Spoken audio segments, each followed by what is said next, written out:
ஓம் ஸ்ரீ குருப்பியோ நமக. நன்றாக குருவாழ்க, குருவே துணை. பரபிரம்ம ருத்ரகாயத்ரி ஞானஸ்தலத்து நண்பர்களுக்கு வணக்கங்களும் வாழ்த்துக்களும்.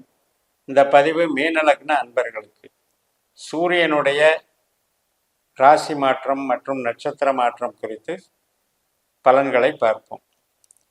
செப்டம்பர் 13 முதல் செப்டம்பர் 27 வரை 14 நாட்கள் சூரியன் தனது சொந்த நட்சத்திரமான உத்தர நட்சத்திரத்தில் முதல் 4 நாட்கள் சிம்மராசியிலும் அடுத்த 9 நாட்கள் கன்னிராசியிலும் பயணிக்கிறார்.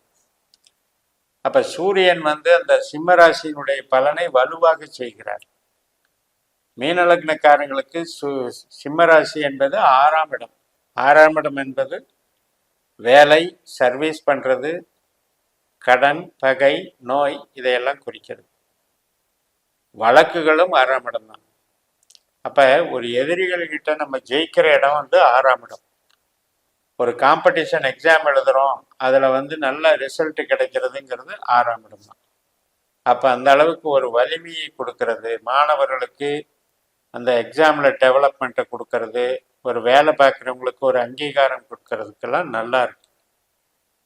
அதே மாதிரி 2ஆம் இடம், 6ஆம் இடம், 10ஆம் இடம் தொழில் ஸ்தானங்கள். அதனால ஒரு தொழில் பணம் போட்டு பணம் பண்ணி தொழில் ப்ரொடக்ஷன் லைனில் பண்ணிட்டு இருக்கவங்களுக்கும் அது வளர்ச்சியை கொடுக்கும்.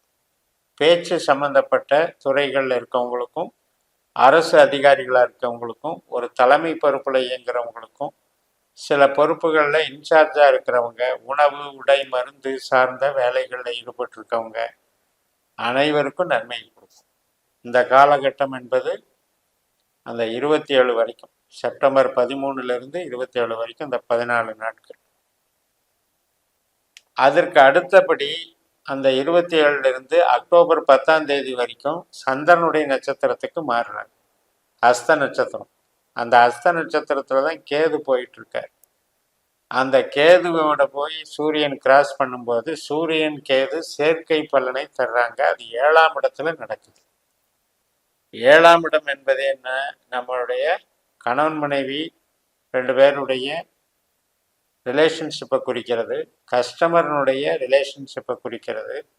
நம்முடைய முயற்சிகள், நாம் எடுக்கக்கூடிய முடிவுகள், மாற்றங்கள் இதையெல்லாம் குறிக்கிறது. அப்படிப்பட்ட 7ஆம் இடத்துல சூரியன் அவஸ்தைக்கு ஆளாகிறார். அப்ப என்ன ஆகும்னா ஒரு டிஸ்டர்பன்ஸை கொடுக்கும். இப்போ கஸ்டமர்கிட்ட பேசும்போதே கான்ட்ரவர்சியாக இருந்தது. அதே மாதிரி நம்ம செஞ்ச வேலையில் ஏதாவது ஒரு வீண்பழி ஏற்படுறது, போட்டி பொறாமைகளில் சூது நிறைந்து வஞ்சம் சூழ்ச்சி அகப்படுறது, இதெல்லாம் சூரியன் கேதுனுடைய கனெக்டிவிட்டி. சூரியன் என்பது ஆத்மகாரகன். நம்ம உள்மனதில் எடுக்கக்கூடிய முடிவுகள், அதில் ஏற்படக்கூடிய குழப்பங்கள். இப்போ கணவன் மனைவி உறவினையும் பேச பேச ஏதாவது ஒரு பிரச்சனை டெவலப் ஆகிக்கிறது. அதே போல தான் தந்தை வர்க்கத்தினுடைய ஒரு டெவலப்மெண்ட்டு அல்லது தந்தை ஹெல்த் கண்டிஷன், இதில் எல்லாம் வரக்கூடிய பாதிப்புகளை குறிக்கும். நமக்கு தந்தை குறிக்கிற இடம் 9ஆம் இடம். அது விருச்சிக ராசி. அதுக்கு 11ஆம் இடத்துல தான் இந்த சூரியன் கேது சேர்க்கை பெறுகிறது. அப்போ இந்த சேர்க்கை அப்படிங்கும்போது அது கேது என்பது அவருக்கு எதிர்பார்த்த விஷயங்கள்ல மாறுதலோ அல்லது அவருக்கு பலகீனமாகிறதோ, அவருக்கு ஒரு பாசிட்டிவாக நடக்க வேண்டிய இடத்துல நெகட்டிவான நிகழ்ச்சிகள் நடக்கிறதோ ஏற்படும். இப்போ நம்மளே ஒரு மூலதனம் பண்ணலான்னு நினைச்சிட்டு இருப்போம். இந்த சூரியன் கேதனுடைய சேர்க்கையில் ஒன்று அந்த மூலதனம் பண்ண முடியாமல் போயிடும், இல்லைன்னா பண்ணினாலும் அந்த பணம் லாக் ஆகிடும். அதனால் இந்த காலகட்டத்தில் பொது முயற்சிகள், மூலதனங்கள், தொழில் அபிவிருத்திகள் இதை தவிர்த்திடணும். அதே மாதிரி புதுசாக ஒப்பந்தம் போடுறது, பார்ட்னர்ஷிப் போடுறது, இதெல்லாம் அவாய்ட் பண்ணிக்கணும்.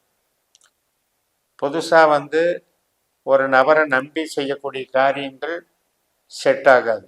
ஏன்னா அந்த நம்பிக்கையே வீண் போயிடும், குழப்பத்துக்கு ஆளாயிடும். இப்போ நம்ம லக்னத்தில் தான் ராகு போயிட்டு இருக்காரு, 12ஆம் இடமான விரயஸ்தானத்தில் சனி போயிட்டு இருக்காரு.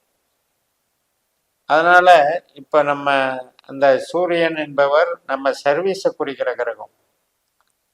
அது ஒரு அவஸ்தைப்படும் பொழுது அதில் நம்பிக்கை மோசடியோ, நாம தெரியாம சில தவறான ஒரு முடிவுகளை எடுக்கிறதுக்கோ வாய்ப்பு வந்துடும்.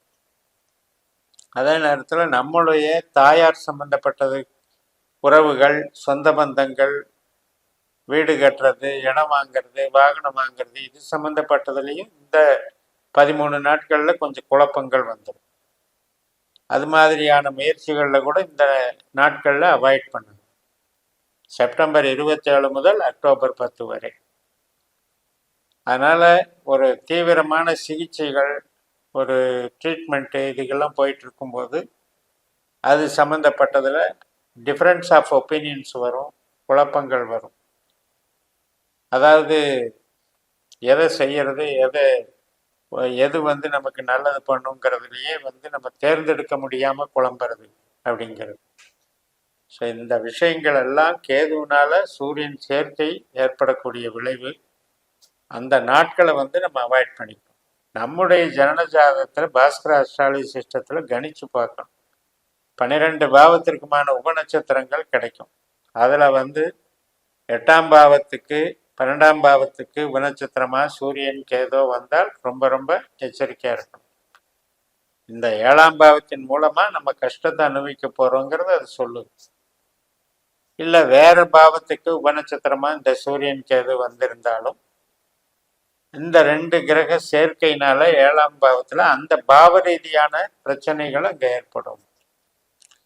இப்போ நமக்கு 2ஆம் பாவ உபநட்சத்திரமாக சூரியன் இருந்தது அப்படின்னா நம்ம பணம் கொடுக்கல் வாங்கல குழப்பங்களும் ஏமாற்றமும் நிலவுங்கிறத இந்த சூரியன் கேது சுட்டி காட்டுது.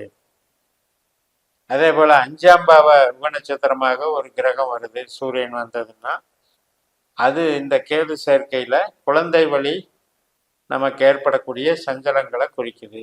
இப்படி நம்ம வந்து நம்ம ஜனனஜாதத்தை வச்சே இந்த திசா புத்தி கோச்சாரத்தை டேலி பண்ணி பார்க்கறது தான் ஜோதிடம்.